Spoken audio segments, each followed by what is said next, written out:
Hello everyone, welcome to our case study on the Gordie Howe International Bridge project. I am Harika Satyasai Lakshmi, the team leader for today's presentation.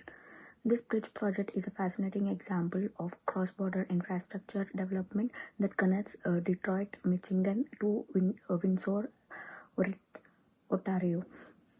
We have a fantastic team working on this presentation, including Kiran Mai as our scribe, Viter Arjuno Tolomili keeping us on track as our timekeeper, Pranati Kotapati for ensuring the quality of our concept, Rohit Reddy Dida leading our presentation design, and Sandeep preparing the final project. Let's dive into and explore the project management aspects of the significant project. Coming to the next slide. The main goal of the Gordie Howe International Bridge project was to create a modern bridge linking Detroit to Windsor, improving trade and transportation. This was essential for increasing the flow of goods between the US and Canada and economically benefiting both countries. Key success factor includes staying on schedule, controlling the budget, ensuring quality construction, and keeping stakeholders satisfied.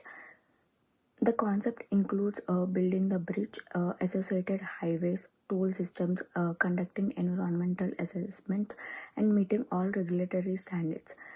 The estimated budget of 4.4 billion covers land execution, construction, labor, and environmental costs. Some unseen forcing cost it rises due to delays and political changes, but the project remained within budget through though efficient resource allocation. So the next slide will be presented by our teammate. Thank you. Hello everyone, my name is Pranati Kotapati. In this project, my role is quality control, where ensures that all components of the assignment meet the required standards, reviewing content for accuracy, consistency, and completeness. And here I'm going to give a few points on key stakeholders and their interests. The main goal of the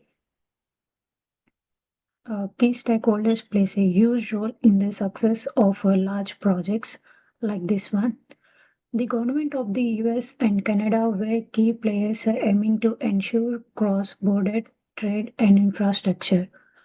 Local communities, especially those in Detroit and Windsor, had concern about constructions disruptions like noise and traffic, but they also saw the long-term economic potential. Environmental groups were focused on minimizing the ecological impact of the project. Construction companies, local businesses, and transports were also major stakeholders. Environmental groups interested in minimizing environmental damage during constructions.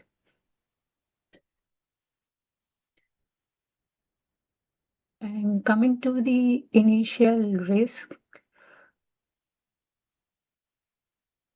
now let's talk about the risk identified earlier in the project. Political risk were a concern because changes in government could have affected the project's timeline, funding, or regulations. Environmental concerns like a damage to local ecosystem and getting the necessary permits were also risk. Constructions delays could have happened due to factors like weather, labor strikes, or unforeseen conditions. Public opposition was another risk.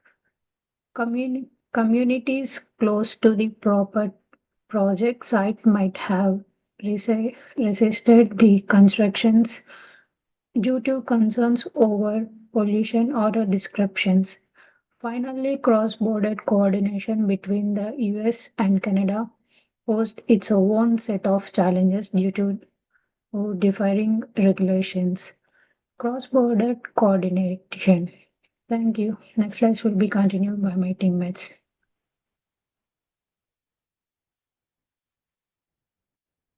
My name is Gundisi Sandeep, and I'll be talking about execution monitoring and controlling. That's part one, and most probably it's risk management insights. So, as the project moved into execution, managing risks became a priority. Each risk was assessed for its potential impact, and specific strategies were developed to mitigate them.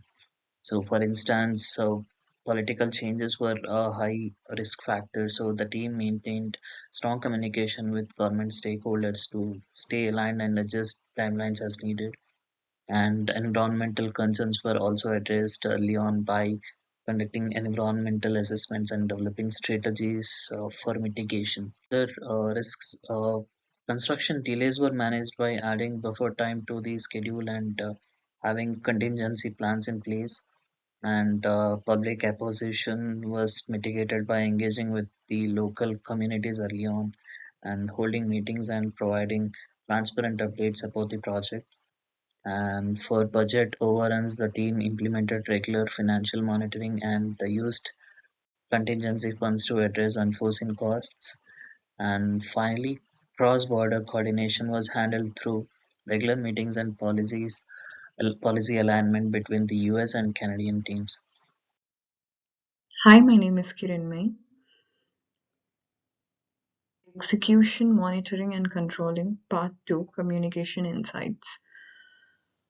I'm going to explain you about the objectives and communication goals and communication objectives of this topic. Let's get into the communication goals. Maintaining stakeholder engagement and support. Ensure that key stakeholders have timely and accurate information regarding project status and risks. Address concerns promptly to avoid misunderstandings and publish backlash. When it comes to objectives, keep stakeholders informed on key milestone, project progress, and potential issues. Ensure that any challenges or risks are communicated clearly to the relevant stakeholders. Foster open communications between all parties involved to ensure collaborations, resolutions of any project issues. Execution, monitoring, and controlling communication insights.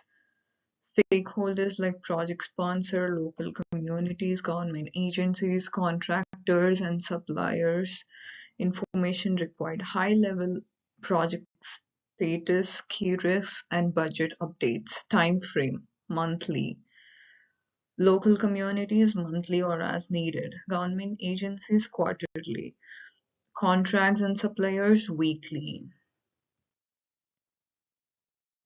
Key messages, project status, risks and issue communications, delivery channels like email, newsletters, public meetings, press releases, internet team briefings, feedback and success criteria, feedback messengers like use surveys, email responses, and informal feedbacks to evaluate communication effectiveness, success criteria.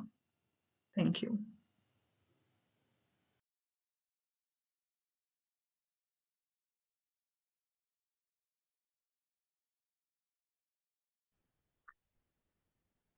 Hi, Professor.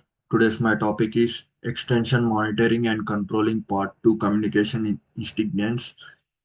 Here we see the information collection progress. For every example, we send our weekly newsletters every Friday to update the stakeholders on progress, and community relations team gather the feedback during the monthly or by monitoring public meetings. Then we are going to another slide. So the extension monitoring and controlling the part 2 communications. Here we find the looking at communications event schedule. We add the weekly projects term meetings to keep the internal team updates and monitoring the public events to address the local and progress confirmation need to be the share major updates which is the public And then we are going to another slide. So extension monitoring and monitoring and incidents communication responsibility, where the clearing defining between the project management and responsibility for the high level updates and overall communication strategy, while being the communication management handle the message delivery and stakeholders engagement. These stakeholders engagement work on boarding the relationship between the public support and the project term member and ensure that everything was eligible for communication. And this is the project management and communication management stakeholders and project team. Thank you.